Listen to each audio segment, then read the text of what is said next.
اللهم زينني فيه بالستر والعفاف،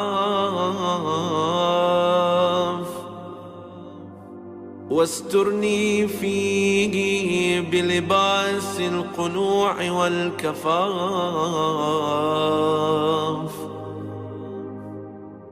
واحملني فيه على العدل والإنصاف،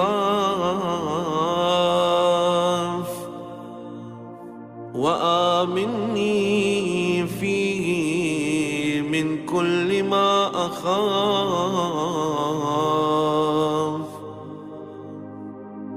بعصمتك يا عصمة الخائفين.